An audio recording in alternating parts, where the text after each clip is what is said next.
And we are live. That is live. We are What? live. And we're running late. Whoops. We got a little too caught up in streaming Studio Trigger art study with Ethereum and Bacon. Also, there's probably going to be some issues as I try to switch between who's playing the content. But we got something set up. Corey! Say hello, Corey! Josh, say Guys, hello, how you Josh. Hi, guys. Hello, guys. Cheers. And that's how we start this episode. That's the only way we could get Josh on is if he was drinking. Yep. Now, let me tell. Shit, so- Let me Yep. let me ask you guys something though. If I play something like, are you on my screen right now? I am now. Now, can you hear when I play something? Hi, Yes. guys. Yes. Okay, so we're good. We're good to go. All right, front page news, issue number 2. We asked you guys to send in your content, and we got a lot of penises in the PMs. I don't know what that was all about, but after surfing through all the We're gonna penors, review a couple of them, so stay tuned. yeah, we're gonna review a couple of them Demonetized within the first 2 seconds. after How reviewing long do we have to those. go before I can swear? 30 seconds. But all right, so we have this thread. We have this thread, right? All right, it's called "We Want to Review Your Content." Basically, what's going on here is that we'll just give like a live review of anything you post in the thread that we chose from. You know, obviously I like art. Josh is probably gonna poop on some games, and then Corey maybe voice acting, but also he chose some other things as well. So Yeah, because I saw a lot of cool stuff. and I sent PMs to everyone, so that way they knew that we'd be reviewing it, and they didn't have to like watch us and be like, "Are they gonna review my things? I'm gonna hurt myself if they smart, don't." yeah. Yeah. So we Oh. did that. I hope not. Just kidding. So yeah, there's that thread. If you want to post to it, we'll try to do this weekly, and we probably won't pick as many next time because right now we're just gonna go all out because we're quirky like that. And I don't know if I should start off. If you guys want to start off, like one of us should go, and it should just be us with all the content that we chose, so that way it goes by a little bit smoother. We don't have to alternate between each other, if that makes sense. Yeah, that makes sense. Yeah, that makes sense. Okay. Cool. All right. I guess I'll let Corey go first. I'll switch over to his screen, and also first? we'll All figure right. out how to show his screen. Okay. So now everything's broken. Now, give me a second. Oh gosh. Oh gosh. It's okay. It's okay. It's okay. We had no time to prepare. I promise. We're new. I Bear think- with us. I have to load Corey's stream anyway. Oh. Everyone be careful. Everyone be careful. We're new to this. Also, make sure your ratings are teen and everyone, and not Yes. adults. The adults rating. So while I figure this out, Corey, you want to just talk about the submissions that you chose? Yeah, so I decided to go with a couple of like art pieces, I think a few animations, maybe one or two, a couple audio submissions, a couple songs, one spoken word. There was a couple, I think there was one or two that were actually posted. They weren't necessarily demos, but just like spoken word stuff. And one of the people who submitted basically said, I have a bunch of clips. I don't have a demo, but just look through my clips. I'm like, okay. So I looked through the clips, and then there was one where I was like, oh, okay, this is actually pretty good. So I decided to go with that one. I don't think I chose any games because my sense of game dev shit sucks. So I just stuck to art, animations, spoken word, and then I did choose a poem because I saw one that was actually really cool and had some pretty good meaning behind it, and I love the way that they rhymed, and I'll talk about it when I get to that one. But yeah, when my stuff is up on screen and Zing gets it loaded, I'll go into the first submission, and it was an art piece. This was like one of the first things that kind of caught my eye when I was looking through the forum. All right, I have it loaded. You have 70 tabs open. By the way. Yeah, that's my life. So like about like 6 or 7 of them are all like voice acting stuff. 2 are emails. 1 for my personal and 1 for voice acting. Yeah, I got a lot of shit open, and I got maybe 8 tabs that are Newgrounds related. Yes. Mainly because it's all the stuff that we're gonna be going through. So you can see my screen right now. You can see the little art piece that's up right now, right? Yes, it's called Happy Plain Playing Track 1 by Dogmuth Behead Dog. Which, by the way, Corey, if you look at those tags, there might be a familiar contest that this was submitted for. I'm just saying. The party contest 2020. The one that I may have or may have not done. And I heard that one sucked. it did. It was no. Honestly, I showed up. I was the only one that showed up. Like I thought it was clear that everyone was supposed to show up to my house and drink beers, but that got lost in translation somehow. So did you have to drink a keg all by yourself then? Yeah, but I didn't want to admit it. I cried deeply that night. Well, I'm sure you probably slept well after that. You know, a lot of beer in you, a good cry. Yeah, that puts me to sleep every night too. Yeah, that's what put Josh. That's what gets Josh on the podcast. Actually, a good cry. Beer and a good cry. Good cry. If he doesn't cry, I don't show up. All right, Corey, let's go ahead, man. What you got here? Yeah, so I really liked Dogma's illustration, and mainly because it had a lot of detail that was put into it, especially with the line work and use of color. Like we talked about the last time when we were going through all the art submissions, I said that I am very particular when it comes to color schemes. If they blend together and they work and creates this type of artistic style, I really dig it. It with the use of with the, as you see in like the aqua dress, the blue dress, orange, and then the gray, kind of gives off this little darkish vibe as these characters are playing all these makeshift instruments with no faces, and I think the one in the orange suit has a fetus for a face. but it's so weird. Like you see a snail, like a snail shell, but a nose is coming out. Like it almost looks like something cultural if you think about it. Yeah, it's really weird. It's just like so out there. And like I said, the one thing that really caught my eye was the detail that went into it. Like all the use of lineage in each character that's drawn. Like if you zoom in, I'm not going to zoom in because I'll probably zoom in way too far, and then you'll see something that shouldn't probably be there, even though it is rated E. Like with the shell, there's so much intricate lineage that's used within the shell and on the nose to kind of just give it some extra detail and, in my opinion, more like 3-dimensional type shape. It's really cool, and I think that they really did a really good job with it. And they have a 4.73 out of 5 on votes and got front paged on the 28th. I think they did a really good job with this. And like I said, I'm no art expert, but it was really cool. It has I don't know if it would be like if you put it in a different era of time, if it would fit in with the art. Like the trending art of that time, but I feel it could easily fit into some sort of different decade or era of art history. What do you think? Think of it this way. Look at it really close. That'd be an awesome Beatles album cover. That's what I was thinking. Like I kind of had that image too. Like it kind of reminded me of what's the one where it has like all the floral stuff and all the different characters all over it. What was the name of that album? Yeah. I don't know. Corey, your camera froze for some reason, but this reminds me of like those old art. No, your camera's fine now. All right, I think because you selected out of your window or something, but it reminds me of like those history books. Like back in the day, or not even back in the day in school when it'd show you like a page that was drawn like in history. It has that extra them little lines that kind of emphasize shading. Freaking etching. Yeah.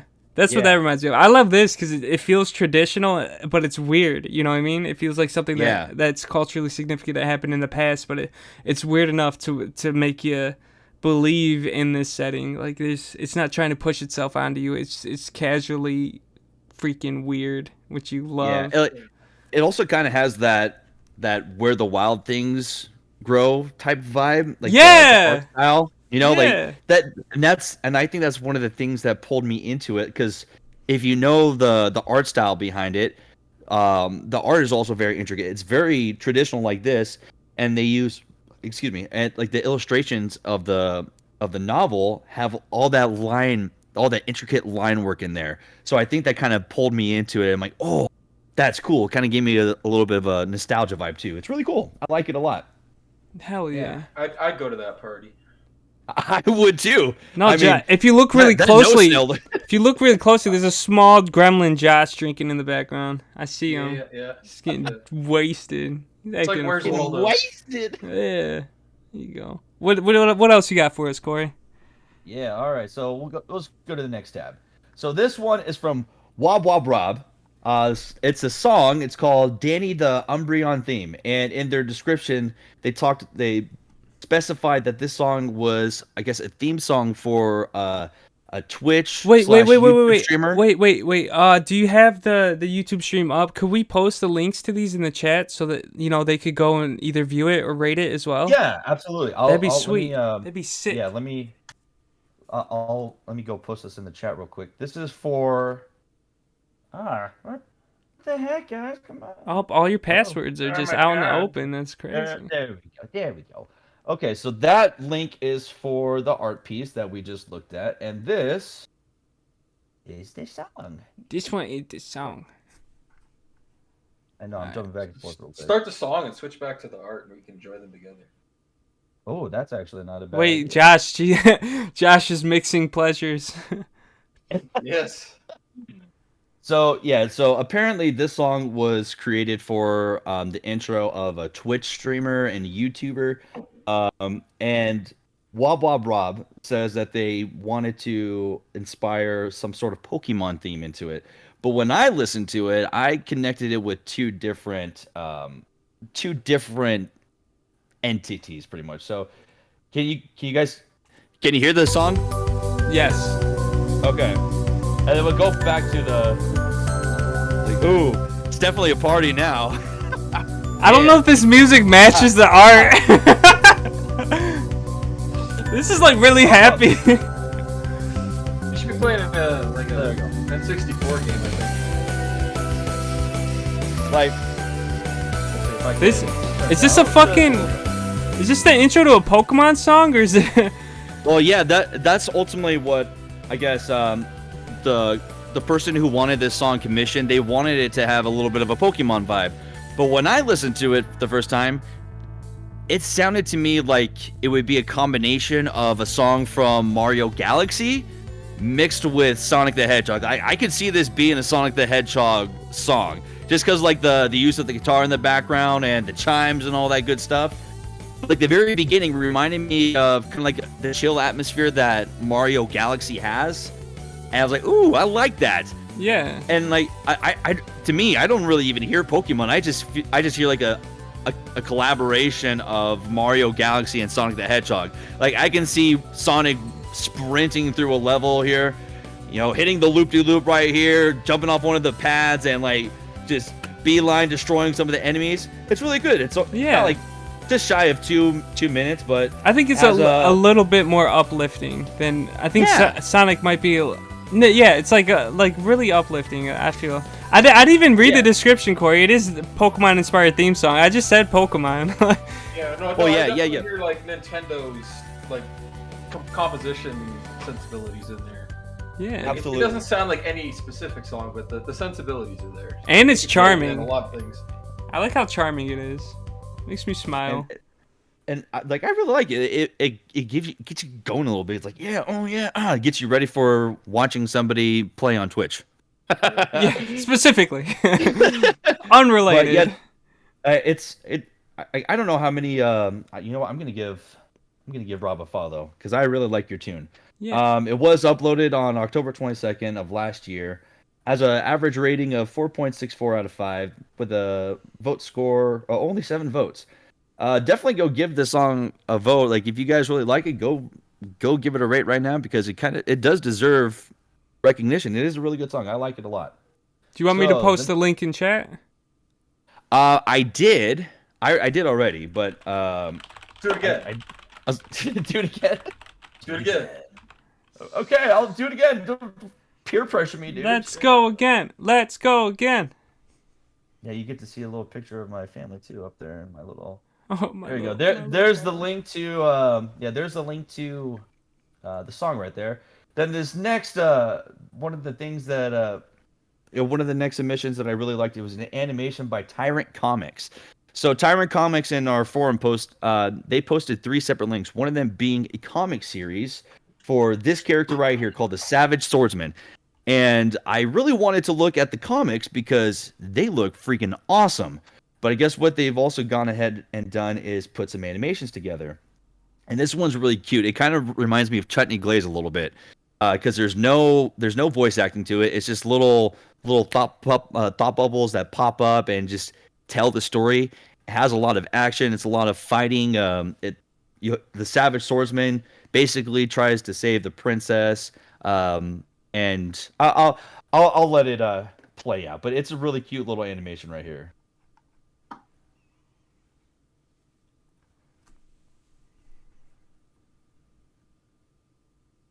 Yeah, as you can see, there's condoms and panties there. Nicely done. Adult Yeah. content. I mean, yeah. kid friendly. It really is kid friendly though. It really is. That is a big freaking golf swing. That was tight. It kind of has a lot of like anime type angles too, which I really liked. It was really cool. Yeah, that exaggeration. I love it. Yeah. Like this was one of the things that really caught my interest was just like the Chutney Glaze style to it. It was really cool. We can't call everything Chutney Glaze. We're not allowed. I was thinking it kind of reminded me like the WarioWare. WarioWare? I'll turn this down I can a see little that, bit yeah. so I can hear you guys a little bit better. Hold on.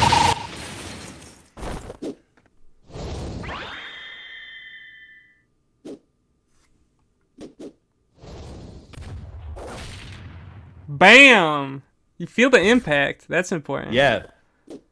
I Like the sound effects are really good. They sync really well. I like their head shapes too. They Yeah. they stay consistent. Like the shape logic is there. Yeah. And so far it's really fast moving. Yeah. Which, you know, with my limited attention span is 2 thumbs up for me. Uh-oh. It froze on me. No. Why did it freeze on me? Corey, close a tab or 2 maybe. Okay. All right, now it's back. All right. Wait, we need what is with If you these could log tabs? into your bank real quick. Is this like your like Christmas shopping list up there? What's going on, Corey? I'm telling you, a lot of them are voice acting related, so that's why. I can't write things down. I don't. What's a bookmark? God. Last 30 seconds. We're gonna have to replay your last 30 seconds. Oh, okay. All right. Here we go. Bam. The epicness was too much for my computer to handle. There we go. Bam. Clocks him in the head. Ooh, that sound. I love that little knock sound effect. It's like This is like if Dragon Ball Z was ninjas. Like this is tight. I like the fast-paced You got a notification, Corey. motion of it, definitely. what, Josh? You got a notification. And I know I saw that. But that was one of the reasons I really loved it because it had that little high action, fast paced, like anime style to it. Even though it's like a little bit more simplistic animation, and I love the use of sound effects. It was synced really well. They fit the fighting scenes all too well. And then you kind of, even without the voice acting, you can understand what was going on. So the princess calls out to the savage swordsman to get him to come over to the castle because she's being kidnapped. Beats the crap out of the ninjas, and then gets to have some fun afterwards. So it's a cute little animation. I really like it. And let me, I'll go ahead and post that in the chat. So Josh, are you seeing Corey's posts in the chat? I don't see them in the chat. Oh, I think. Yeah, because it's under. Come on, it's under. You son of a bitch. Yeah, I'm not seeing them. I might have to hide my toolbar because. Post. Corey. Yeah, because I'm using my. So like it's underneath my I think my regular channel. It's posting as my full name. So let me hide my. Yeah, it's just not posting anything that Corey posts in the chat. All I can see is the Corey that Josh just put. Yeah. You can't see any of my stuff, really? No, yeah. Oh, that sucks. Can't see a single thing. You have not been certified to be able to post in our live chat. How does that Did we feel? ban him? I would. No, I'm just kidding. I'll just retype it That's here. fun, that's Here, fun. https://www.newgrounds.com/portal. I did send them in the Discord chat, so you / could pull them from there. too. 7 We could do 4. that. Yeah, I Nah. could. No, 3 let's 1 just do this 2 the hard 2. way. You mean the fun way? There you go. Everyone, really good animation, simple style, got his point across. Absolutely. Before So the next- before you go into this, I want to say I wanted to choose Oh. this one too because I actually started a poetry thread on in the Newgrounds really? writing. Yeah, it's called the Poetry Corner. So okay. I definitely forgot to choose this one. So I'm glad you did. Go ahead, Corey. Yeah, I really like it. So it's called Defects, and it's from Mediboy 2000, and it's a little simplistic poem talking about pretty much conformity and how there are those who step away from the conformities of life and basically try to live life their own way and try to have people live their own lifestyle, like try not to fall into the norms of just everyday life. That's what I took away from it. So after we go through it, I want to hear what your thought process was on this. So one of the reasons why I liked it, it followed the syllabic scheme where it doesn't follow Shakespearean rhyming or just finishing off each line like each two lines rhyming with the same word, or Shakespearean where every other line rhymes. This was all syllabic. So the first line has living me produced online has seven syllables, and so that third line will have 7 syllables. So it kind of does fall into Shakespearean rhyming a little bit, but it follows more so on the symbolic rhyming. It's really cool. Wait, so, did you figure that out just from like reading it? Yeah, because whenever I read poetry, I like to figure out the rhyming schemes. And one of the more simplistic, typical ways people write poems is they just rhyme the final word of a line, or you go Shakespearean where it's every other word or every other line rhymes the one before, or it's like every other line rhymes instead of like back to back. But yeah, I was trying to figure out how they did how they wrote their poem, and it was all syllabic. It's 9. It's 9s and 7s too. It's like the same syllables scheme. It's 9. Yeah, it's 9s and 7s. But then when you get to the next stanza, it changes. So I think one's 7 and then one's 10. And I listen. I used to listen to rap a lot, and that was one of the reasons why I loved Eminem so much, because that's how he rhymes. He rhymes with the symbolic scheme. He doesn't. Yes, he rhymes the end of his lines, but he also rhymes based off of syllables too, and I love him because of that. So we're sponsored by Eminem, by the way. Are you gonna read this in Exactly. a voice? Are you gonna read this in a voice? By M&M's. Oh. What, Zin? Which voice do you want me to read this in? You've read this poem before. You know that it's kind of despairing against conformity. So whatever voice you think that deserves. How about that? Like something an angry This seems like something an angry person. Oh, dude, what if you Johnny Utah it? Johnny Utah reading poetry is pretty fucking funny. I'm not gonna lie. Okay, well then let me drink my Johnny Utah beer real quick. So I get into character. All right, so living meat produced online, wired to be disposable labor, programmed on with gleeful bliss for everyone to control over. I'm sorry, you're butchering it. Yeah, just read it. Read it normally. No, I'm taking over here. All right, Josh. Yeah, let Josh read it. Here we go.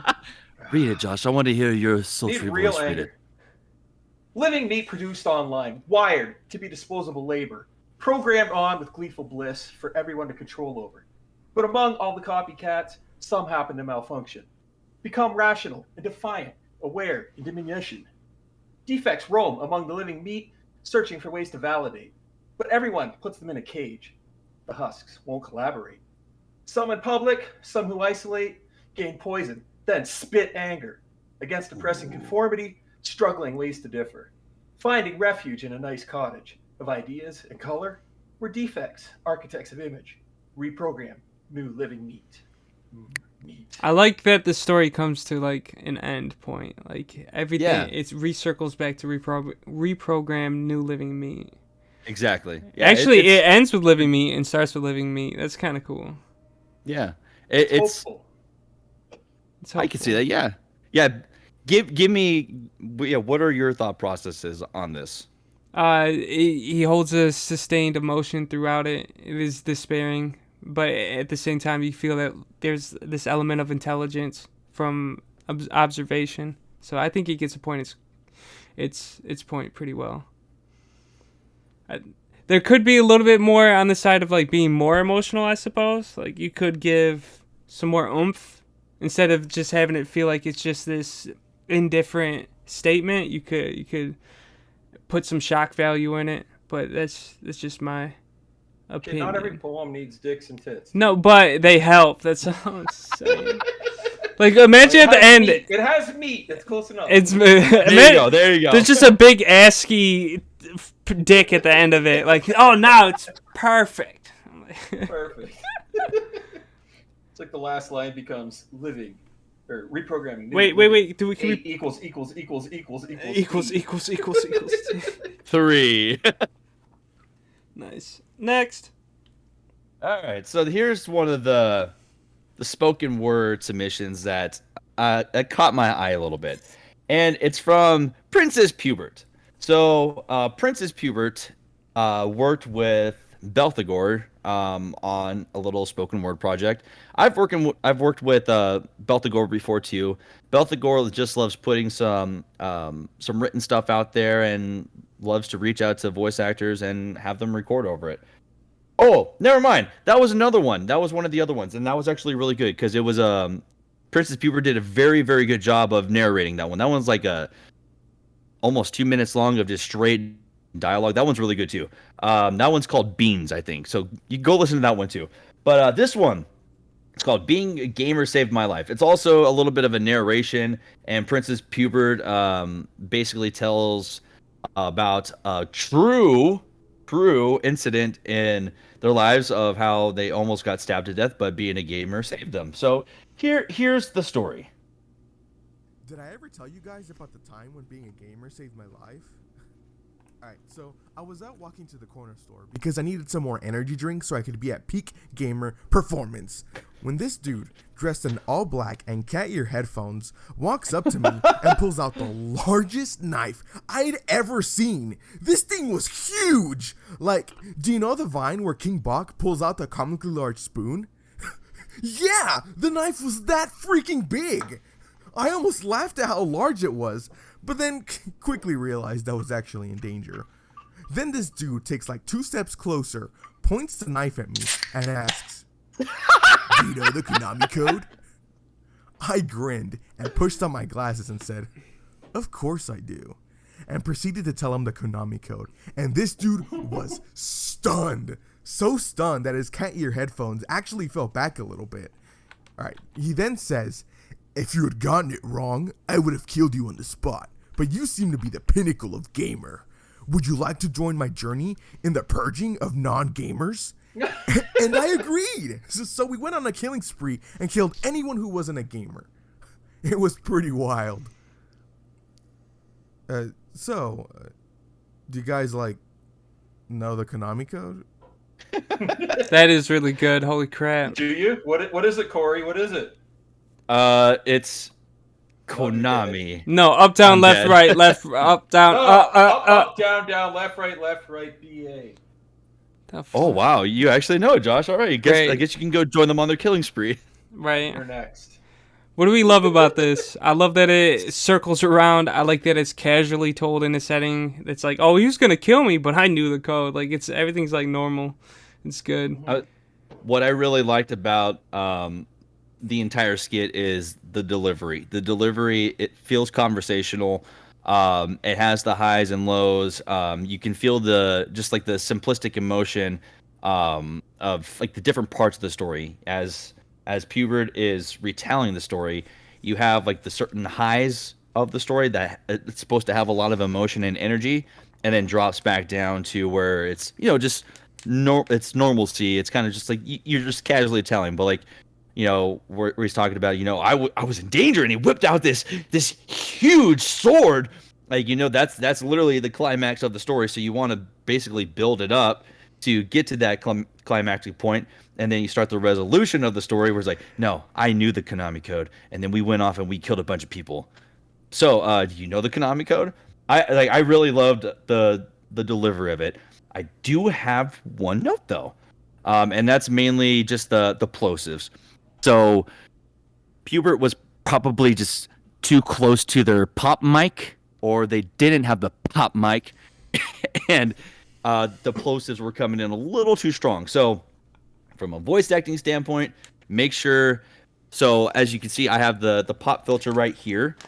You want to kind of keep it like a shaka distance away from the mic, and then the same thing with your mouth to your pop filter. You want to have like a shaka distance, so that way if you are giving off plosives, any words that are P, D, B, anything, any pop, you want to make sure you're a little bit of a distance away, so when that air releases from your mouth and hits the pop filter, it actually does its job and catches the air from going into your mic. So that's probably my only my 2 cents on the submission. But other than that, I thought it was great, and I thought it was hilarious. The comedy was really good too. Possibly perfect. Teach them the pencil trick if they don't have a pop filter. Yes, the pencil trick. So you can either use your finger, or you can keep a number 2 pencil with you at all times. Number 2. Has to be a number 2. Oh my God. But no, yeah, it's true. It won't work. It's basically the same concept, along with having your pop filter. If you don't have a pop filter, what you can do is carry or have a number 2 pencil with you in your recording booth. And when you're reading your script and you come across a line where there's going to be plosives, simply put the pencil up in front of your face, kind of like just shaka distance, and speak, and the air will come right at the pencil and split off. I do know that trick, and I learned it from John DiMaggio, the voice actor of Bender. He said that's when he's doing in studio. Sometimes the pop filters are shit, and one of the things that he always does is he puts a number 2 pencil right in front of his face, and it always helps with the plosives. So there's your voice acting tip of the day. Moving on. We posted this in the chat, Corey. We posted it in the chat. We posted. Very nice. We posted. So this next animation, which I thought was really quirky and cute, it's called Somewhere in Nowhere, and it is from Matthew Lemons.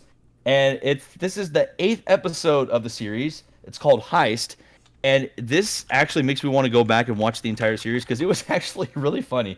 It had like the simple subtle humor, and simple subtle humor always gets me. And I love the animation style. It kind of reminds me of Yotam's animations a little bit. So I'll get right into it because I want to make sure we have plenty of time for your guys' stuff too. So here's Somewhere in Nowhere, episode 8, Heist. You're gonna have to beat me in the 42,000 meter dash. Oh my God. Go steal a car and race that instead of running this thing? Yeah. Oh yeah. We're gonna steal a car. Oh, okay. That's just how it cuts. Anyone else notice Somewhere in Nowhere is like somewhere in Nevada? Yes. Wait, hold Pretty on. cool. What are we doing? We're stealing our neighbor's car, remember? Are you wearing lacrosse gear? Yes, it's for protection. And it reduces my anxiety. It's got like a weighted vest deal going on. His eyes make me anxious. Why do you have a nail gun? Like I said, it reminds me of Yotam's. It reminds me of Yotam's animations a little bit. Too. Like how it fixed my legs. Oh my God. Let's go, guys. Not so fast. That was We good. need to review how we're gonna take this bad boy. Oh, cool. A PowerPoint. How many star transitions did you add in there? Did you use a template for this? Did you use a The template? black transition guy, I see. Oh, you're a black Also, transition semi-bold. person, I see. Excellent choice of fonts. It's called organization. Here, we'll skip to slide 4. The car's here. We jump the fence, open the garage, break open the door, take the keys, and get that whip out of there. Sound good? So where can I use the nail gun? Wherever you need to put a nail. I don't know. Sweet. What is Nowhere Steal a Car? Oh, it's GTA reference. And this is the subtle humor that I love. The gate's already open. They don't need to hop the fence. I wonder what kind of high-tech security. still hops system the they have fence. here. Bro, he did not hop that. He Drones climbed and it like stuff an that. orangutan. That was crazy. No, I didn't really thick. think about that. That dude is thick, dude. You must be Okay. our new cleaning guy. Yes. I made that exact same sound effect in my mini putt game with my mouth. Come on in, boys. We gotta go clean out this garage. Oh, hello, cleaning boys. Allow me to introduce you to my children. They're all named after my wife and I's favorite colors. This is chartreuse. This is lavender. And this is fire truck red. Fire truck. Nice to meet you guys. What's up? That's my middle name. We can start on floor 3. Do you prefer lemon breeze or new car smell for the bathrooms? No car smell. I go bathroom in cars. Come on, baby. Actually, we'll start in the garage.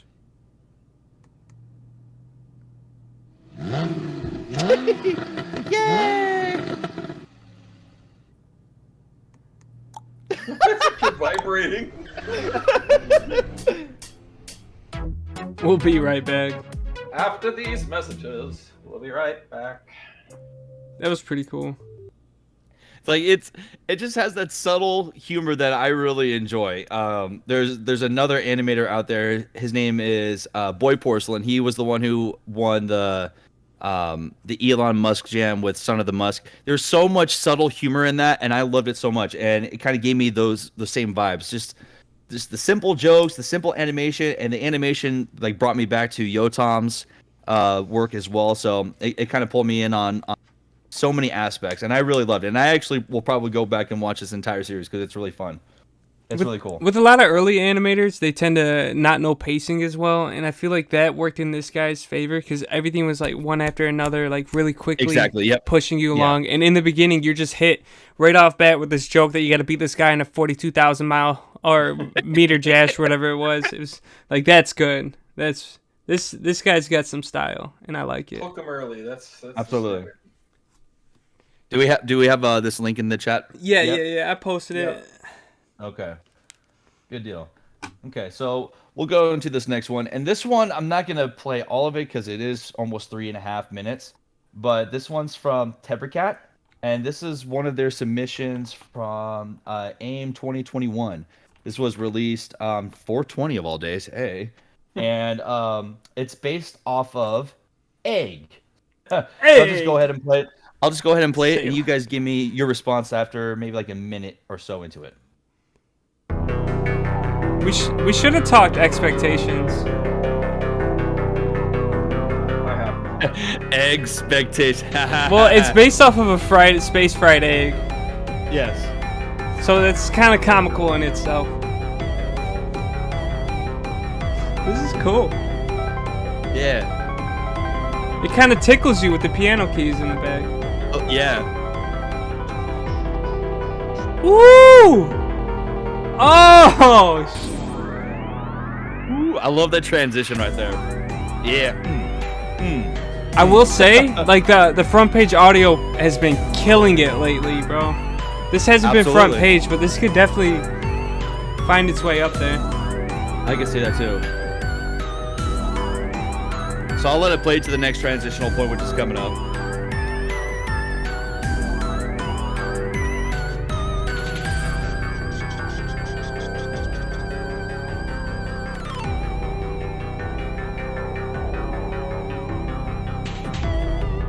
There you go.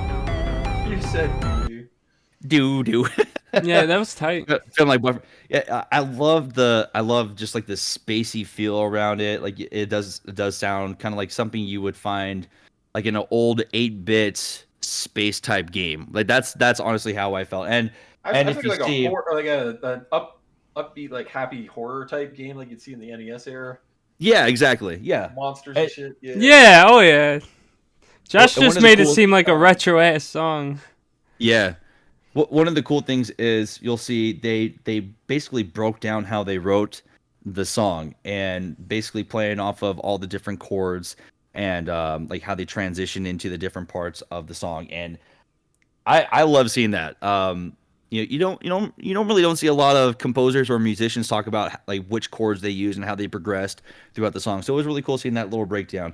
And that's one of the things I really like about the song is just the way that they transition to the different components of it. It was really upbeaty and kind of keeps you on edge, like you said, Zane. It kind of tickles you with the piano. It has like so much going on, and I really like it a lot. Yeah, what I like about some songs is they tell a story in of themselves. And this one, the way it progresses is like it's being weird to you. Like it's trying to give you an experience that's like the song itself is a story, which is why it's so easy to imagine it in a project. So this one definitely funky, weird, and I like that it keeps you busy without being too busy. Absolutely. Songs like this are why I think we need, like, you know how we have the art-inspired music contest? I think we need an opposite version where There is. Inspired art. There's a music-inspired song. art. This song needs to be that. Wait, they already did! It's Space Fried Egg! Let me see the picture. Where is it? That'd be funny if there's like I'll pull it up real quick. Space Fried Egg V2. Like Version 2. I mean, the it's other- long enough they could have done at least 5 pictures. That was tight. Oh, Yeah. That's that's cool. actually really cool. Oh my We should god. have pulled that up while you were That's playing really cool. I didn't expect that to be GIF. By the way, shout out to whoever programmed the art portal to be WebP compatible now. Yeah, that guy's a fucking hero. Salute. Josh, was that you? Dude, your camera followed the beer. The camera followed the beer. It knows its priorities. That's a smart camera. That's a smart camera. It's trying to find my face when I put the beer in front of it. Yeah, I yeah. know there's a person there. All right, next. All right. So my last submission. Of course, we have to give a good shout out to the Great One. If you don't know who the Great One is, shame on you. The Great One puts together, was it the Tank Tribune. The interviewer, the Tank Tribune, and of course the interviewer. Tank Tribune is basically all the happenings that are going on Newgrounds. Talks about contests, Frontpage. We're features, featured in best there. of. Newgrounds We're podcast. featured in there. Yeah. Well, don't, The Great don't bring One- it down. Oh, The Take Great Tribune. One- Take Tribune was on a hiatus too. It's back, by the way. Everyone, Yes, if you want yes. to see it. Absolutely. And the Great One put so much time and effort into putting together this amazing news article. And it's for those who care about what's going on Newgrounds at all times, it's the perfect place to look just to recap and see what has been happening, what's coming up, all that good stuff. So what the Great One has gone on and done aside from that is the interviewer, which is where basically reaches out to a member of the Newgrounds community and asks them questions about themselves, picks apart, or not picks apart, just dives deep into their history, and you get to know more about the person in the community. So the most recent one, which I was happy to see, was on one of my good buddies, Fro, moderator, weightlifting champion, and I was looking through some of these questions, and you would think like typical, just like, oh, so what brought you to Newgrounds? Like what, how long were you moderating, and why did you step away, and why are you coming back now? No, like he dives deep into Fro's past. Like the very first question, I guess he interviewed him a long time ago, and people probably don't know this about Fro, and I didn't know this about Fro, but he went by a different name called Corky52. So you start to learn more about Fro's history and the type of person he is, and it's cool. You see, instead of just giving simplistic answers, the people go into full on depth.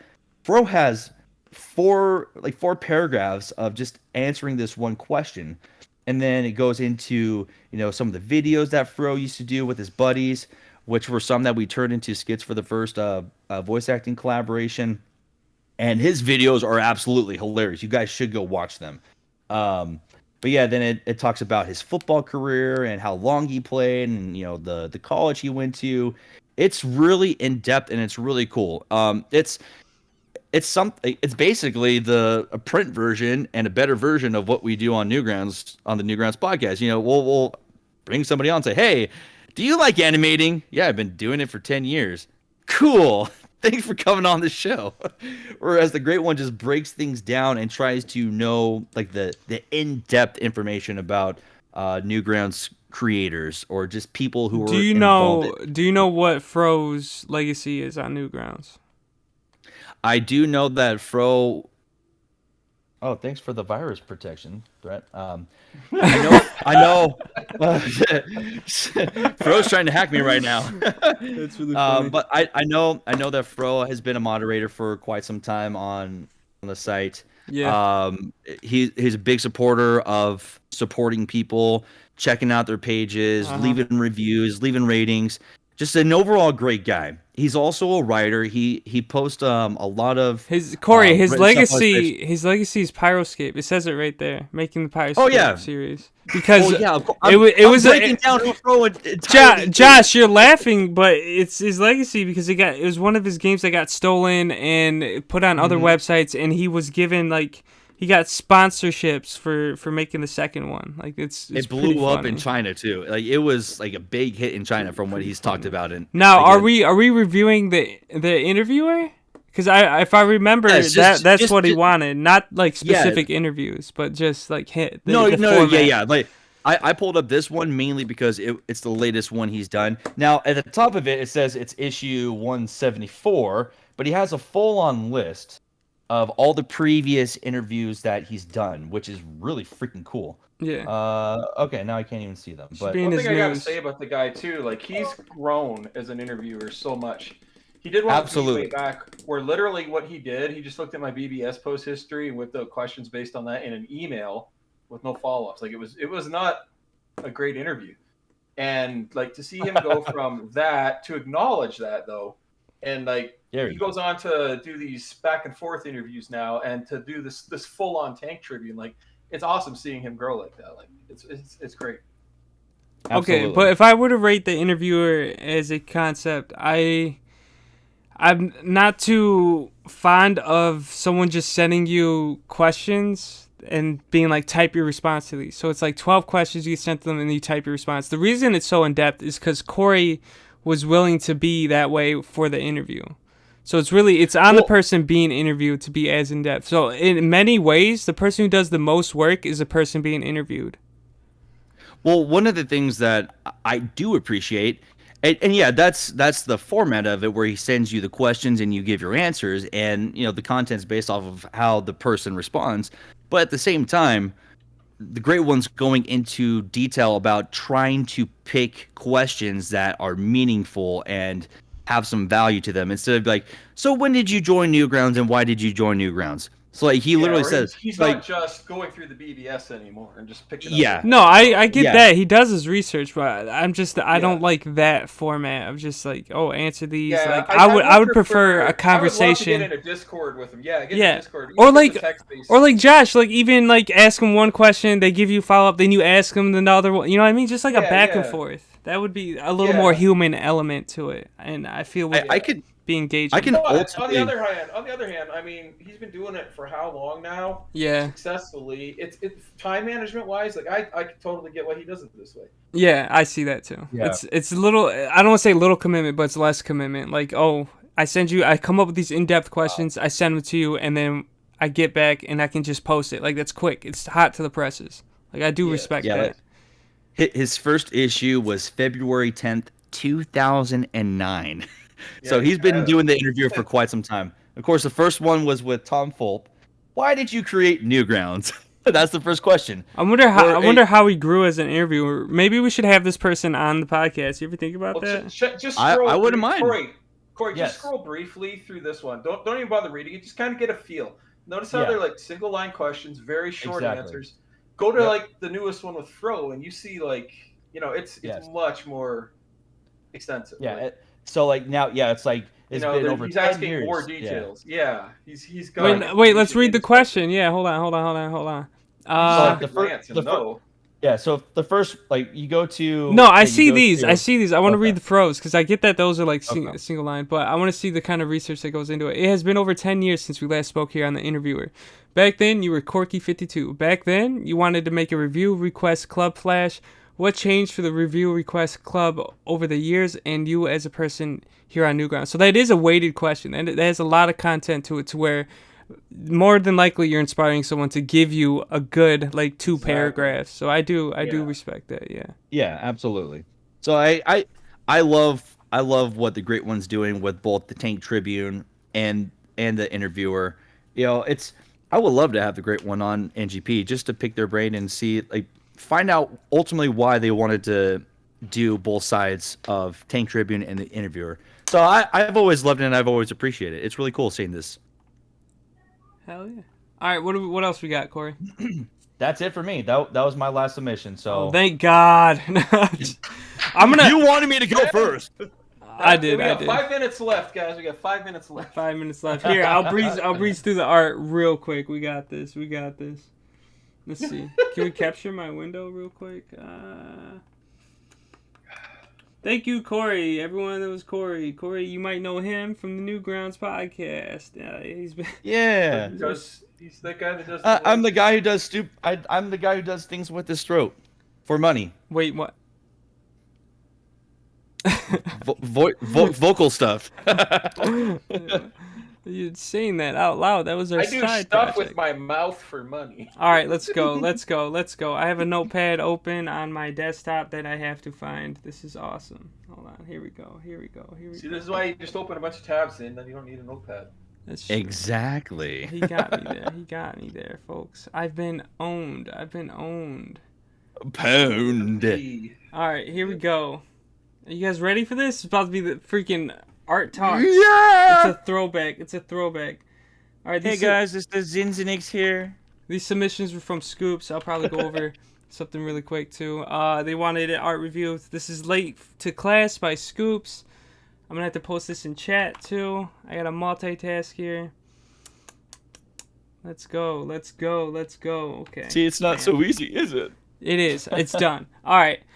This is Late to Class by Scoops. I guess in terms of an art review, I really enjoy the background because there's like this painterly feeling to it all, and it's like it's a lot of blur effects, it's a lot of colors running into other colors, and then what happens is your focal point being on the main character in the middle, which has a solid outline, which has these kind of flat colors to it, really makes the character pop out compared to the background, and the lighting to itself is environmentally like charming. Like it feels like it's just your average either morning, day, or afternoon, and you're allowed to just get lost in the background. So the character is almost second, but it's balanced out because it becomes the focal point. This is just a great drawing. I love this drawing.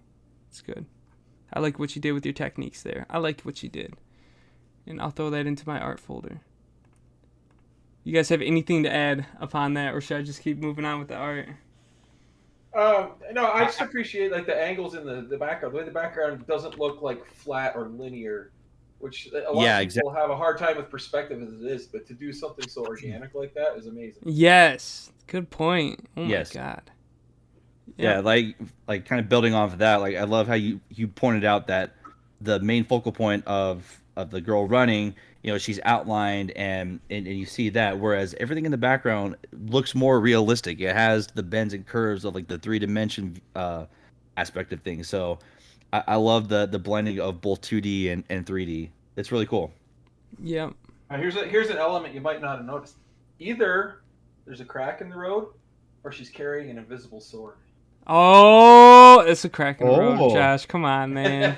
Use your eyes. Yeah, I love what Josh said though. That background's definitely transformative. Like it's like it's melded into a shape rather than being linear. Like you can see the city curves, and like that there's way more. Yeah. To it now this is the second one that they submitted, and I have an issue with this one, and it's that the background elements and the foreground elements are a lot more charming and like interesting than any of the characters in this drawing. Like the characters they're almost like eyesores. Like I would rather see the stools and the background and the setting itself rather than these like kind of blocky looking silhouettes and these characters that don't add on the screen, too much. It's cut off. Are you serious? Hold on. Oh wait, that's my screen. We're good. I don't know how to work scroll bars. Josh. I should drink more and just shut up. I'll post this one. I'll post this one in chat. So, in a way, it's almost like, for me, the characters are blocking what would be a beautiful background. And Yeah. that's I don't know. I think what the I human got. figures there actually act as a frame to put focus on the people in the window a little better. You could have got the same effect without the people, but it does help make the scene look lived in. Like, you know, they're hiding up from the rain while all these people are out there with umbrellas. So I don't see it as too detracting. But it is such a nice background. It would be cool to.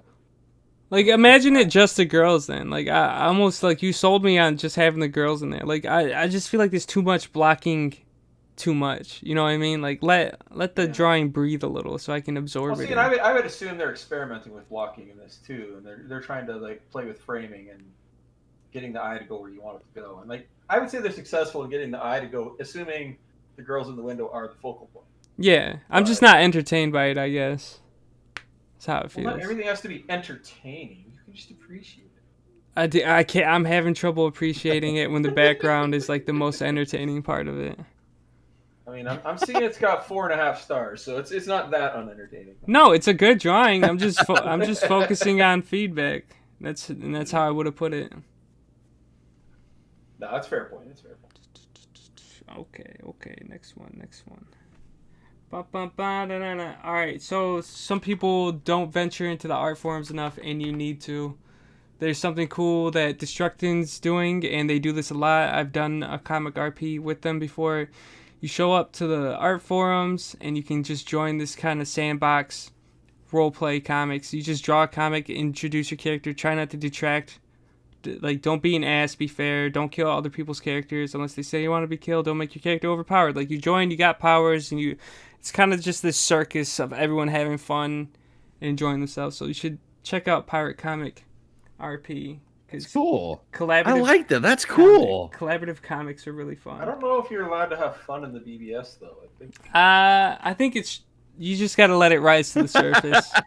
like a good turd, it just rises to the surface. Scoops is also doing design challenges every month, and they wanted to bring this up. This is the first one, which is Wild West Vampires. They give you a month. Everyone's supposed to like post their progress in the thread. I'll just go over these really quick. I like the idea of having a monthly challenge, just like how I like the idea of those collaborative comics. Like, anything to get the art community involved. And this just seems like a really laid back way of doing it. Like, hey, daily life on the space station, like, draw something like that.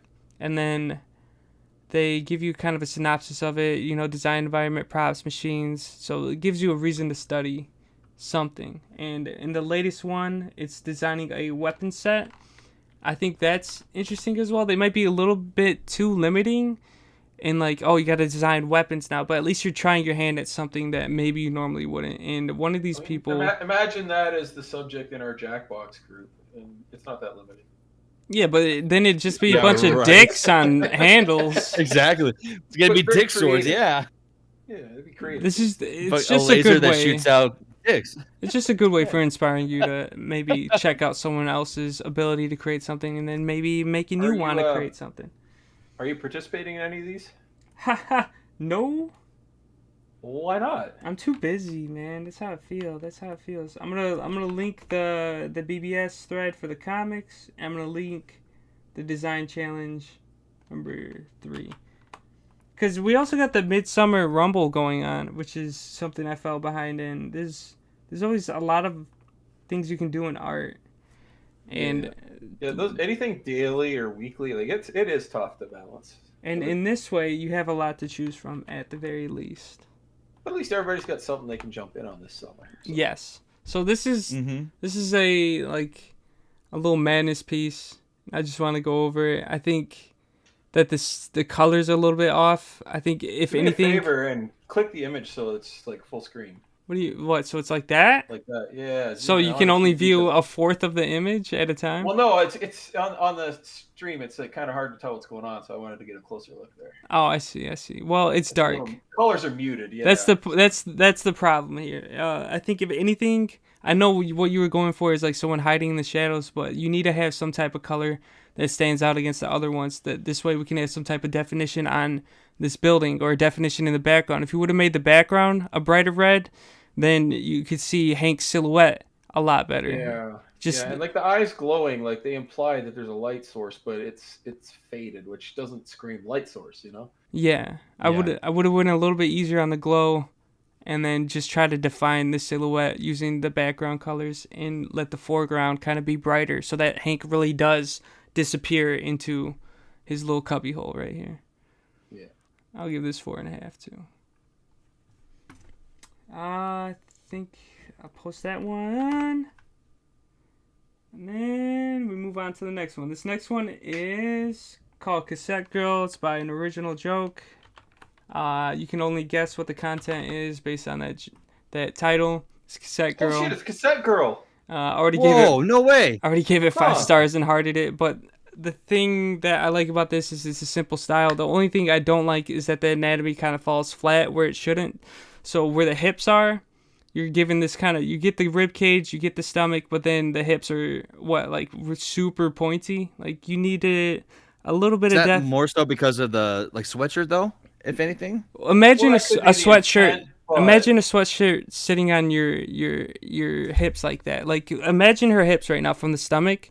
We're supposed to come in. That is a super pointy. Like now, if the hoodie's hiding a super pointy hip, then so be it. But yeah, I was gonna say, have you ever seen the hip of an anorexic woman? Then yes, this could be a cry for help. So my little 2 cents is there are sweatshirts that have the elastic band at the bottom where it contracts and kind of prevents any cold air from getting in. Right, Sometimes that tucks up and then draw a line with your eye from where the indent in the waist is to where the hip is on her pants. Just draw a line with your eye there, and you'll still see it. It's the boniest hip you've ever seen. Yeah. The shape is off. So I see what you're saying. Yeah, so the reason I like this drawing though is because it's a simplistic shape style in which if you keep it consistent, it's very appealing to the eyes. It only faltered when it came to the hips, which honestly is very difficult areas when you're connecting legs. Scrutiny too, like if it's just like a quick glance. I mean, it's no, that's where my eyes first go is right there because that's. Well, you're a hip guy, you know. Well, I like to look at her eyes. No, those hips don't lie. Her eyes are up here, Zin. Well, when you use a shapy style, the first thing you're drawn to is the shape logic, and it just fails in that one area as the hips, and that's it. Everything else looks fantastic, with some added weight to your shapes. You could define a character very easily.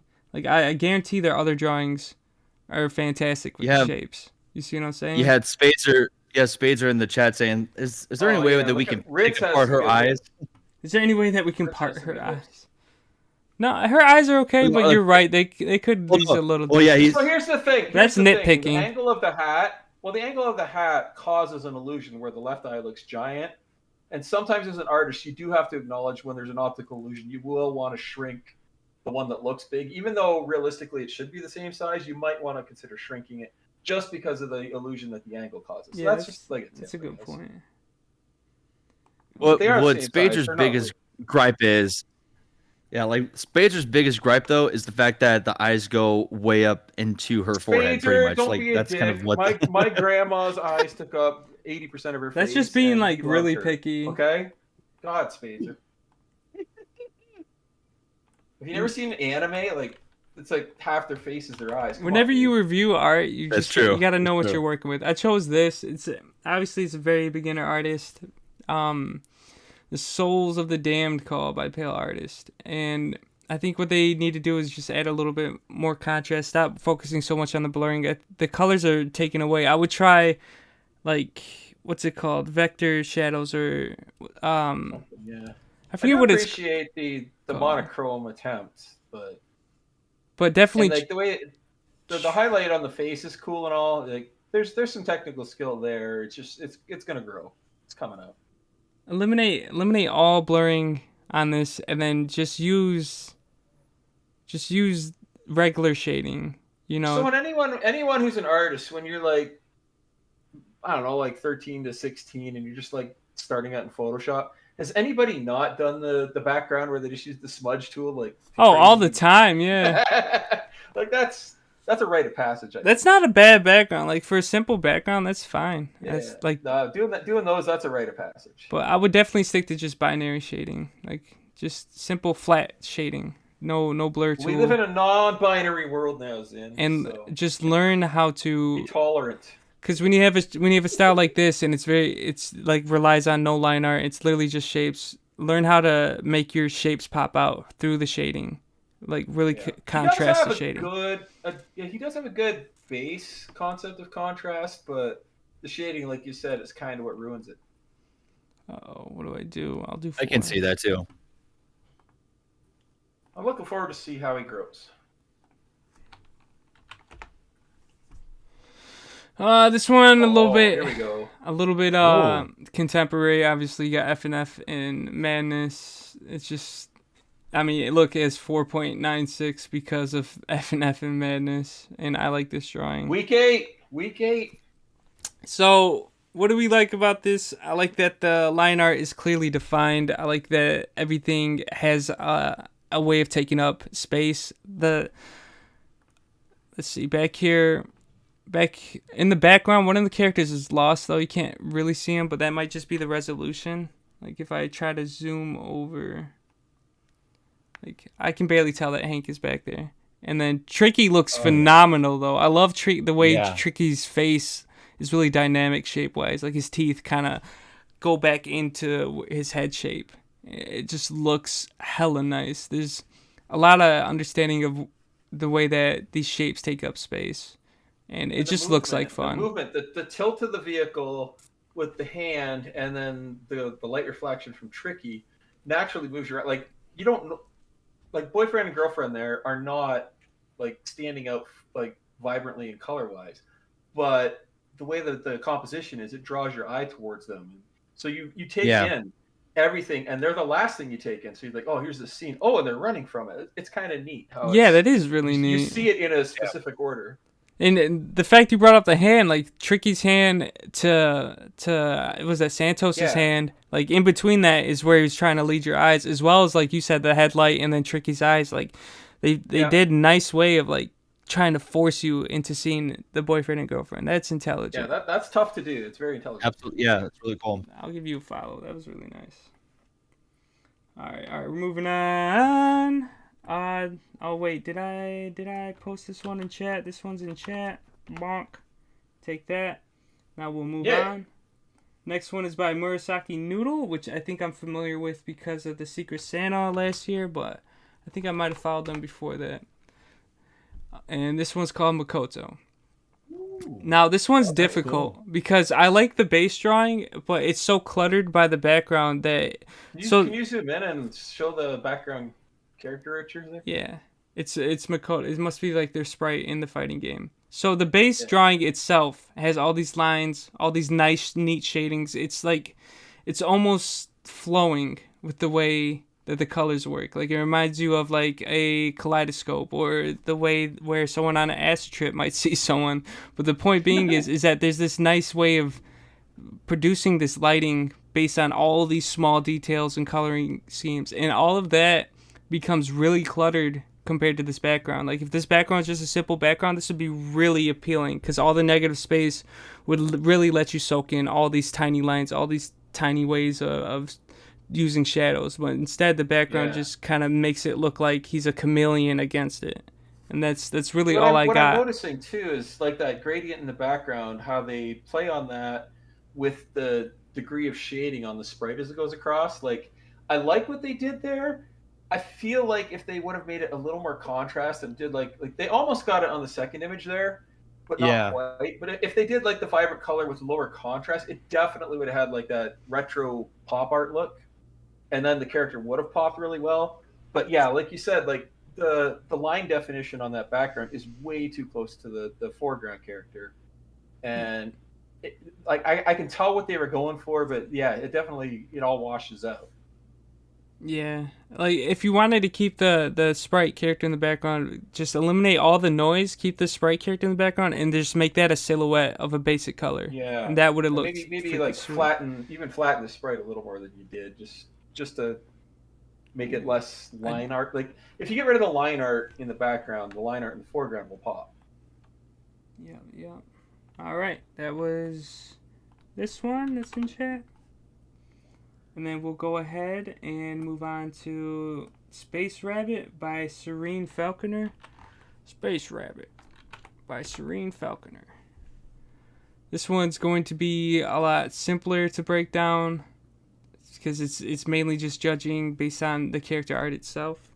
I think there needs to be a little bit more understanding of shapes, but I like the character for what it is. I can't see the legs, of course, but maybe the tutu might be a little too much, but I enjoy the spacesuit, the reds and blues. For some reason, red and blue is always really nice. It's not because of Boyfriend from Friday Night Funkin', I swear, but I think it's a cute drawing. I think it's good. I think this has a lot of potential I to appreciate the attempt at doing like a fisheye lens effect. I think that's what they're going for. Where it loses me, like obviously when you have a fisheye lens type thing, obviously the fist that's farther away is going to be tiny, and the one that's up close is going to be huge. But when you look at that front arm, it doesn't taper down to be the size of where the back arm would be. If you work on that, be aware of like what height you're at and then where things should be narrow, you can pull off that effect a lot better. And I appreciate the attempt at it. Yeah, I can. It does look a little off. Yeah. I like this character though. I really like this character. I think you should keep working with this character. Just focus on the way you want shapes to look. Like give a little bit more emphasis. I know she's supposed to have a chest of some sort, but those shapes are definitely sagging down there. I think they're too far down on her rib cage. You know what? Don't body shame the bunny. Okay? I'm not. I'm just saying. I know that's not what they're trying to project. How do you know? Maybe they just really love their mom and tribute to their mom. All right, we're moving on. And oh my! All right, I got 2 other art pieces and then an animation. That's it, and then we can move on. I'm sorry this takes so long. Oh, I should post that in chat.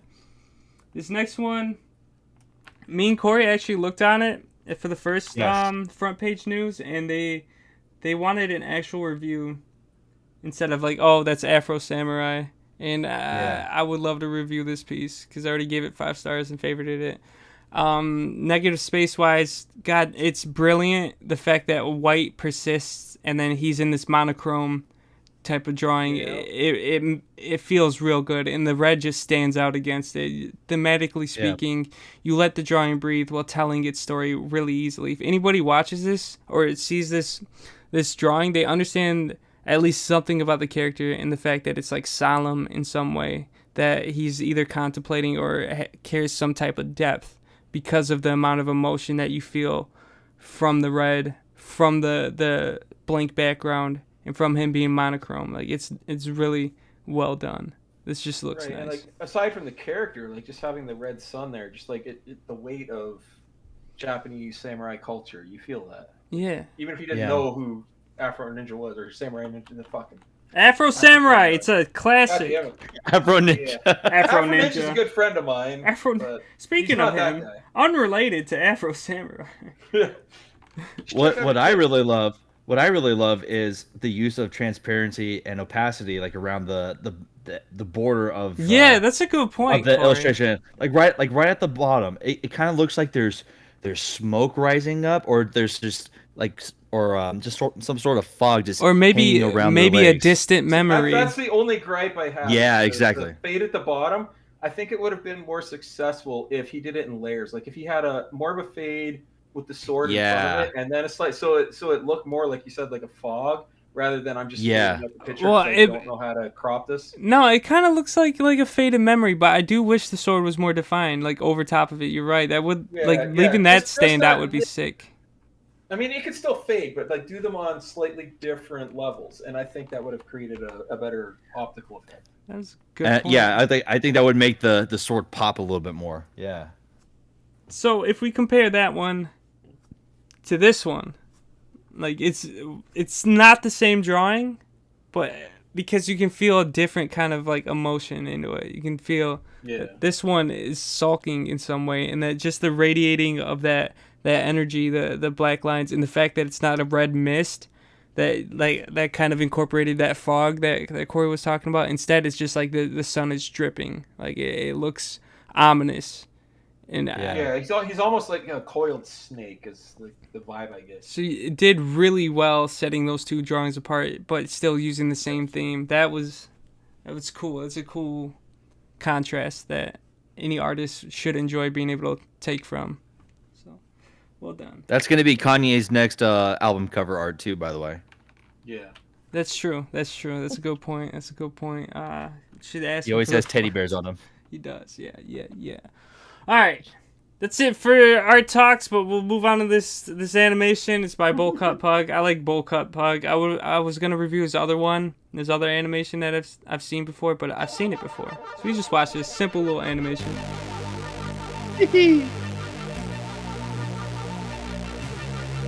Now, I dig the little VHS effect. yes, but what are your expectations? Like, what are your expectations right now? I don't have any. I feel like he's gonna take down the mountain. Oh shit! Ouch! So, one thing I've always loved about Bowl Cut Pug is that they're straight and to the point. Like, they have a lot of small animations, got a lot of small comics, a lot of simple drawings, and I like that it's very chill. So it was to a point. He comes out, he flexes, his sword gets huge, and then it's the point is completely defeated by the fact that the volcano just like burns him out of existence. Like it's just charming nice the whole time. Like I love it. There's nothing you can't like about a quick story. It's funny though, because it looks like it's just a mountain until it erupts, and like, oh, that's a volcano. Because I thought it was just a mountain. That's how volcanoes work. Yeah. And I like how below their tops. I like how he flexes for a minute.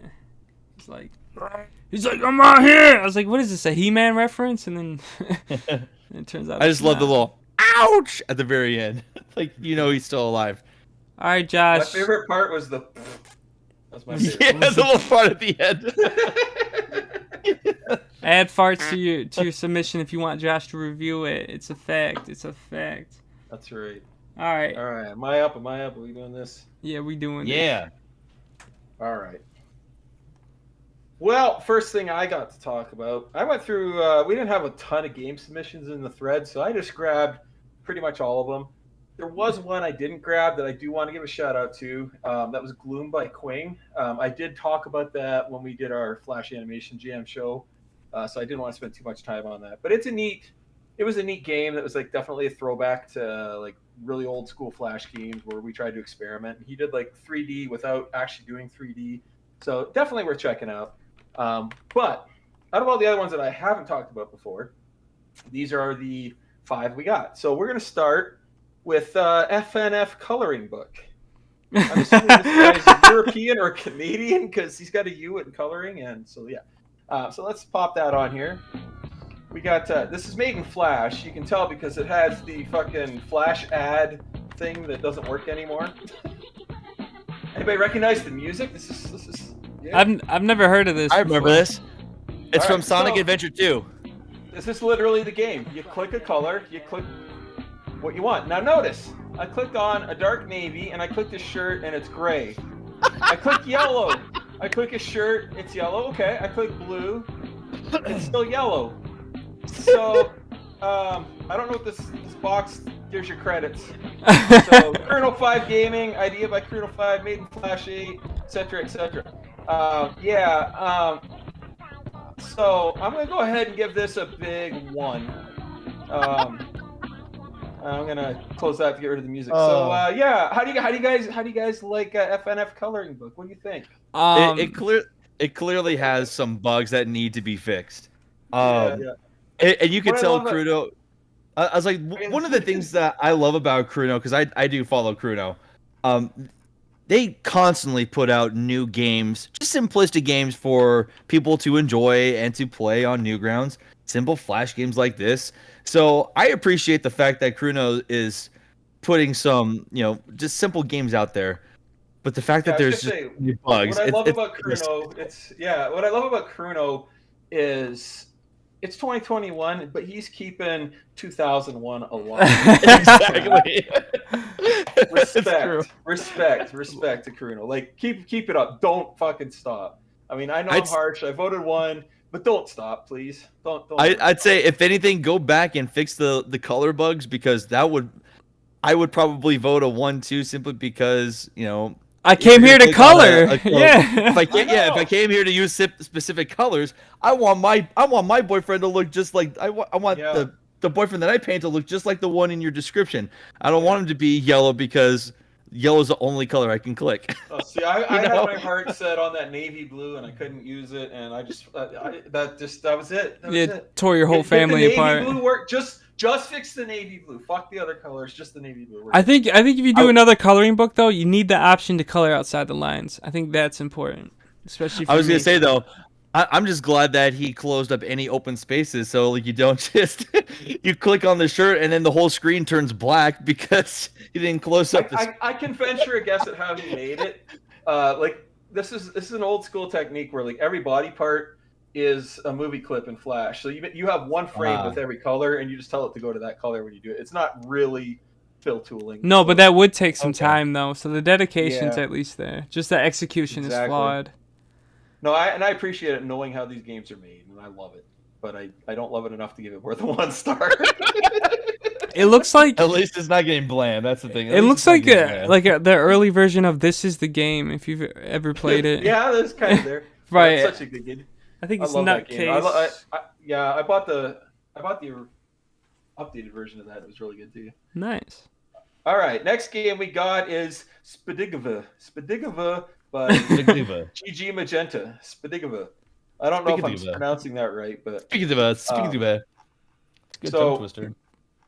Why does it take so long to load? It should be cached. I already loaded this shit. Come on. Load. All right. We're going to play it. So this is right here. I'm going to immediately jump into one of my gripes with this game. Anybody who makes a game with this kind of text that fills out, I don't have a problem with that. There needs to be a button you can click to automatically fill it up, because I read really fast. I don't need to sit here and wait for you to put every word. Wow. I could be done this whole cutscene already. So could any millennial. You guys grew up on smartphones. You know how to read fast. Don't fucking. You're just flexing your private education. That's the problem. Private education. So I agree with you though too. I like that feature. We have to sit here and wait through this whole thing. Yeah.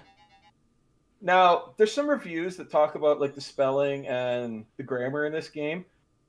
I don't know if it's because the author's English isn't their first language or if it's intentionally this way, but I actually love it the way it's already written. It's more charming this way. Yeah. So you start out, it's just a basic memory game. There's a flower. Oh, I found the other one. There's a bat. Oh, no, I got it wrong. Okay, here we go. I did. Oh, I'm so good at memory. You are. Josh. Oh my gosh. A+. Number 1 memory. Now guess what happens? Guess what happens next? Yep. Here we go. How long did I get to play for there? 8 seconds. 5 seconds. Yeah. Now I have to sit here and wait for a book to type itself. Yeah, there's nothing too gripey about the grammar. I kind of like it too. Yeah, I know. It's very charming. I like the way it's written, or the way it's written, and I don't mind having these cutscenes here because that is actually what makes up this game. I don't want to compare it to Portal, but it's kind of like the person that's putting through these tests it's amusing as you go, and so they get a little harder. So now it's a bigger test, right? But there's also an X card. So if I hit the X, see, now I lose points, even though there's clearly no scoreboard in this game. I lose points. They just shock your character. Right? Yeah, I'm gonna shock myself to death or something. So now I just play basic memory. Oh man! But I lost a point. We can tell Josh just passed the sobriety test. Is that what this game is? Is that what this stands for? Yeah, and here we go again. And I have not finished this game because I couldn't sit through these screens, unfortunately. Yeah, I agree with you. I appreciate when there's that feature where it starts going and then you just click and boom, the entire dialogue is finished. Yeah, I appreciate that. Wait, Josh, if you have time to read all this, I do recommend checking it out because it does get progressively harder as you play. And it mixes up, and it's a little twisty. But post this link in chat if you can, because we don't have it in our. I didn't post the other link because I didn't want everybody to like make it a 0. So there's this game. Definitely, if you have the time, try it out. Can you feel them trying to be charming with the text though? That's like do do notice do how do there's do like do. a timer here. Yeah, notice how there's a timer here. So Yeah. this level gets harder and harder. Like I'm not going to sit here and play this memory game. You don't want to watch a drunk guy try and play memory for this great. At least Sure, I do. That'll be entertaining. That'd be super entertaining. All right. So the next game I was looking at is Tamed by It's J2 Easy. This one, I dug. It has potential. I mean, it is a demo, so it's not fully fleshed. But he's based it on Little Nemo for the NES. I don't know if anybody's ever played that, but that's one of my all-time favorite games as a kid. This one here, notice immediately, press X to skip intro. Thank you. The intro doesn't matter at all. The funny thing, so this character, it's a typical platformer, arrows and shit to jump. Your weapon, protein bars. Yes. So he's got good design here where you can go back and forth. He immediately makes sure that you can't go that way. That's a good initial game design. You get your first jump. I was like, oh, this is a bigger jump. I got to run and do it. Now, here's what I hate. Notice how I hurt the character, but he can still hurt me when he's blinking? Yeah. I don't like that. Don't like that at all. Next thing is, what do you guys think I should be doing here? Jumping on the rat, I guess. I'm trying to hit buttons, right? So that's not immediately clear. Here's what you're actually supposed to do. Well, let me get around the rat. Here's what you're supposed to do. Okay, so I did that. You would think something happened, right? But nothing happened, right? Here's what you're really supposed to do. This dude loves protein, okay? This dude loves. So Get jacked up protein! Once you figure that out, once you get past this spot, the game becomes a little clearer. Now, there's no attack button or anything. I don't know what I'm supposed to do with this frog, right? Yeah. So I hit the other button. Oh no, the frog's dead. Oh, So what the heck? that's not particularly clear either. So, and I'm not shitting on the game. All I'm shitting on is you got to teach the player how to play. Notice how I can bounce on these guys. It took me a minute to figure out that's how you kill guys with this frog. I love the sound effects, by the way. So now my frog's dead. So now I can't get the health pickup up there because my frog's dead. Yeah, But that's just you being bad at the game. I got unlimited protein bars, so we're okay. All right. I love how the frog crawls. So I do like that you don't around. actually have to. I do like that you don't have to jump on him to like actually pick him up. You can just run into him and then boom, you hop on top of him. Now I did think the tree over here with the power up over it, or the whatever it is, extra life. I did think I should be able to land on that. But you can't. Me too. So that's a little unclear. What I would do in that situation is maybe change the black leaves and stuff and make it flatter looking so it doesn't look like a foreground element. The other thing I don't like, I cannot come through these platforms that I can jump through upwards. I don't care for that so much. I don't want to play this too long, but I want to get to this part at least. So I'm going to kill my frog. I can give this bad boy some protein bars. Wait, why'd you kill your frog? Pick him up. I say it reminds me guy's of Donkey Kong bigger. right here. Reminds me of Donkey Kong. Right? And so what I like about this, this whole next section is just this rhino charging. I didn't get too far in this game. You'll see why in a minute. Because like right here, you get all these little fun sequences and stuff. There's a lot of charm to be had here. I like the feeling of when you hit the blocks. Yeah. Bonk, Boom. bonk. Now the only way to go, I have to kill this guy to get down here. Oh no! And Is it like a boss battle now? I haven't really gotten much farther than this point. Oh, okay. Now you fight King Cobra. I think I catch a Pikachu pretty soon. I think I catch it. So here's where the hitting those things bothered me because it's really hard to get around them. So if you could get through them when they're flashing. So I haven't got this far yet because last time I played it, those things killed me. Okay, Press so I can jump forever Z with to this. fire stinger. No, that's not Z. That's Oh, not God. Z.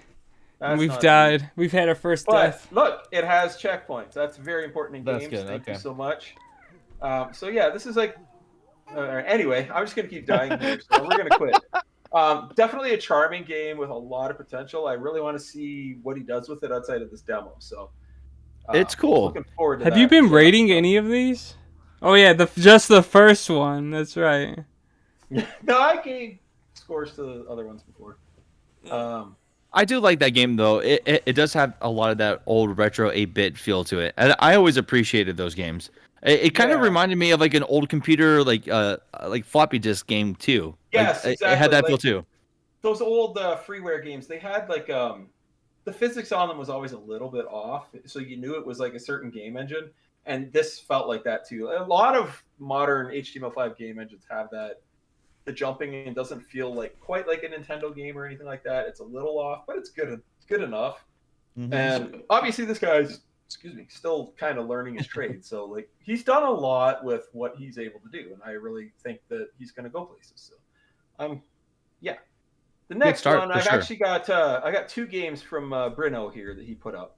I was only going to do one, but frankly, I just really like them both, and I wanted to end my review segment on a high note with some really cool stuff. So this is I like it. I'm going to say it's my least favorite of the 2 he did, but it's not that I don't like it. It's just the other one's so much better. So this one is One Button Bosses. What I like about this, you could play this on mobile, I believe. I haven't tried it. If it ever loads. There we go. Unity games, they take forever to load. All right. We're just going to skip through this. So I'm not even going to read this for you. You can figure it out when you play. As you play it. Oh, One Button Bosses. I've always wanted to play this. It's on mobile, too. If anyone's on mobile, you can play it. Throw the link up. Link's up there. Okay, so all I'm going to use is my mouse button. So now listen to the music while I'm playing, okay? If I tap in... Oh, I died. I find that just tapping to the music is a good way to stay in a safe spot. And I don't know if that was intentional, but it's neat. So all I'm doing is tapping the mouse every time I want to change direction. So it shoots on its own, right? Yeah, when the things aren't solid, you can go through them. But when they are solid, they kill you. Whoa, this is kind of fun. That's a cool concept.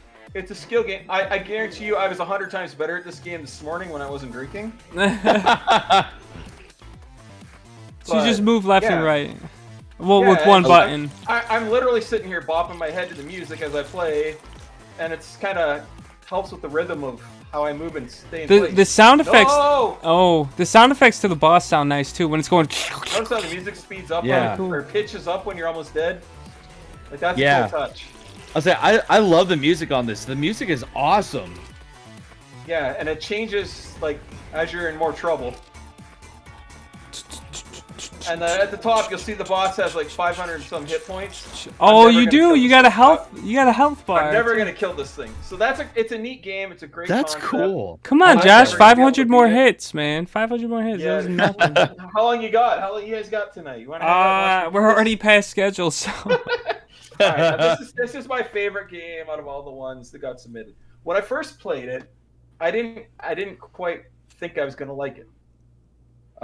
I'm not gonna. Yeah, say this much game's about it. really I'm gonna cool. play- I like it a lot. I haven't gotten to play it. Can I play it? I don't know why, but whenever you start the game, even if you've never played it, yeah, I can go no. Winners don't quit. Come on, just one more round. It'll be Better this time. All right, so I'm this guy on the left here, and I was like, I don't get this. So I'm walking. It's slow. It's kind of dull, right? You get space. Okay, hello. Will you save my daughter? Yes. No. Okay, I'll say yes. Go forth, hero. Okay, I'm a hero. I'm gonna go save the daughter. What's this guy? Need a sword? Hell yeah, I do, right? Here's the sword. I got nice. the sword, guys. This is easy. Yeah, I got this. I like how you had typical boomer energy. You dropped in the game, you're like, I don't know what the hell to do here. You're like, what is this? I don't get it. What is this? I don't know. I don't get it. But I'll figure it out because I'm persistent. And so I do think this walking sequence could be a little shorter. I was gonna say that was probably my only gripe. It takes forever. Hello. So this part's funny. It's hello. I go no. I disagree. This place is not no. Okay. I agree. This place is yes. So that one's like pointless as shit. That's the daughter, by the way. Fabled here. Are you here to slay me? Hell yeah, I am. What if you Curse you, aggressive human. What? Boom! I defeated the monster. That's the end of the game. You think, right? Yes, she follows you to the town and you become a hero. Also, you can't seem to notice the smell of tea everywhere. Right? Okay, so play again. So the whole point of binary is this whole game is built up of yes or no choices. But there's a third choice. You just walk by him. I can just ignore this motherfucker. So now, when I come over here, and I haven't actually played this enough to know what happens after this. What's your name? What? My name is No. No. You're the famous hero. Take this key. It's a plot device. It's a plot device. So now, by ignoring the first one, it's completely changed the game. This is as far as I've got in this, so I don't know what to do next. Where are the medal achievements? I want to get every ending, but I need any? incentive. They don't have them. They need to add them. Still 5-star game. Well, I don't know if you know this. Gotta add medals. I don't know if you know this, Josh, but you can actually try to talk to the trees. Really? You couldn't in all of them. Wait, so instead of a walking sequence, you can actually talk to the tree sequence. Yeah, like I remember, I think it was like the third tree. Like, It's gotta be this you click fat on it, one. he goes, I'm the third tree, and like, like you can talk to. Like, it literally says it. It's that one right there. Hello, I'm third the tree. three. Yes, I love wisdom. The queen is feeling lonely because her daughter is hanging out with the troll. No. I would go back to the very first screen and use the key on those little block areas. See, that unlocks it. Yeah. Well, Corey, okay, your so- brain's too big right now. It's showing. Yeah, Which is well, weird I because need I've had help. 2 beers. It's just because I've had 2 tumors in my brain. That's I've three. had 2 tumors in my brain. Oh, What? smart.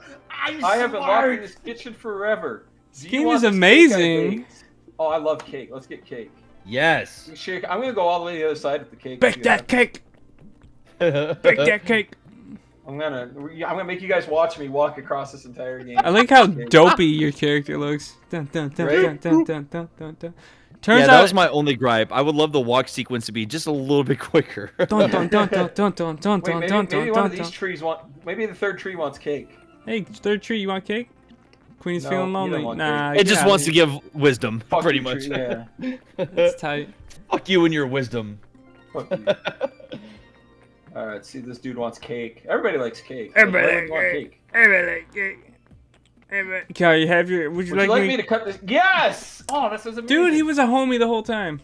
Yeah. Yeah. Alright. Right up, share them. It's common courtesy to give a slice person to cut your cake. Okay. Josh is being too What a nice. polite This is you are. uncharacteristic. I was Who like, else what the wants hell? cake? Yes, that is perfectly cut cake. You can't Yeah. just give cake to everyone. The cake was great. No. You didn't like it. You should have given me more slices. Then. Wait, is that as far right as you can go? Is to the troll? Yeah. Yeah. Okay. Yeah. But I got one more cake left, so It goes to the tree, obviously. Just jam it in there. yeah. That's the true ending. He doesn't want the cake. This Oh, tree's what a stupid. loser. He just wants to Wait. give wisdom, that's all. We need to get the tree out of the game. You want Yeah. cake? Yes, you do. I can't believe I met Noe, the famous hero. No, no, no, no. I prefer you over Yeah, the hero. I am the Yeah. bestest. He doesn't like Yay, the hero. What if you go to Yay on him? He stabs you in the chest. Oh, hello. Yes, I do. I already got the key. Fucking idiot. See, he could have told you what to do the entire time. Now, Right. how do we win? How do we win? Cut the cake. No, you Fantastic. can't have a piece. I Nope, thought I no could- cake for you. Since I baked it, big sad. Really? Well, Josh Okay. broke the game. We can't win. Turns out cake route is broken. Yum Soft- yum, fantastic cake. I didn't even have a cake, and he's like yum yum. Soft lock. All right. Soft lock. All right. Josh, I you don't gotta know how to win. end this sequence. You have to I don't find know the how to end ending. this. You have to find Where's it. the ending? What do we do? I gotta. It's gotta be the tree, right? It's a 2-hour stream just trying to find out how to end this. I would try the monster again, see if it'll eat you this time. Yeah, he told you to give out cake, so maybe if you talk to him, he'll be like proud of Yeah. you. Yeah, Yeah, you yeah, did. you share cake with the universe. Yeah, now become you, my tree. son, and then he eats you. I don't know why that's. So that there's an ending if you don't get Events. the sword, but you do the save the daughter thing. Then you punch him and then he kills you. And you punch him, and then he kills you. Okay. Yeah. Oh yeah, let's start a cake Fan club. Yes. Yes. Yes, let's join them. Wish you join us? No. Let's 'cause just tea. There we go. Yay. the troll So brews your every favorite one of these kind of tea. squares at the top represents an ending you can unlock, and I've clearly only gotten like a third of them. The three of sip it together and talk It's about it's life. a cool little game. I really like it. There, 5 stars. You get 5 stars. There you go. All the, right. the first 5-star it. he ever We're gave done. out. The last 5-star he'll ever give out. Because Team Yeah. Cake. Well, what did we learn today, guys? That you should share cake with your friends and do better Uh-oh. contrast in your art and whatever the fuck Corey rambled on about for 45 minutes. Use a pop filter if you don't want plosives in your audio. Plosives. Buy a Plosives. Buy a number 2 pencil. Corey has a sign in front of his house that says plosives will be shot on sight. I'm not sure what that meant, but now I do. I get that. I get it now. It's true. Well, this has been Front Page News. Do we think we'll do this again? I think so. Josh, I've been enjoying. Oh, fuck you, Josh. Josh says no. We can't. Josh said no. Not allowed. I like this. I really enjoy doing this. It's really cool because now we're getting the chance to explore what's going on in Newgrounds, like the stuff that isn't always up on the front page, stuff that you actually have to explore for. Now people are sharing it with us, so now we get the chance to actually see them and get them exposure that they would want to see on their stuff. And then, maybe people will follow them and see more of their work. And look, we're helping grow the community, hopefully. Yeah, I like it. Comment, post your stuff in the threads. I'll show you right now. So you go to the Newgrounds podcast. Maybe you've heard of it.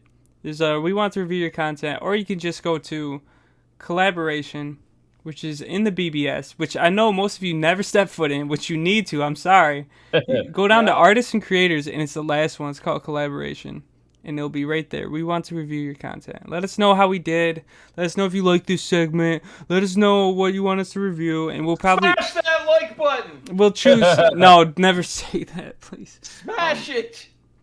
Basically, we'll choose fewer ones next time. That way we can just... Not, just get through it, but that way we have time for other things. Like, maybe you didn't know that the art portal was updated and that Shid Eater by Potato Man is now in WebP, which is a modern compression format that allows better quality images at smaller file size.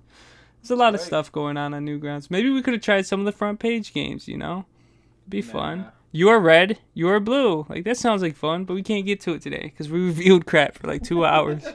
My God. I thought you guys had just as much shit as I did, so sorry about that. That's funny. Yeah. All right. That's it. This has been an episode of Newgrounds Podcast. Thank you to Gabberfly for the use of the song Water Flame.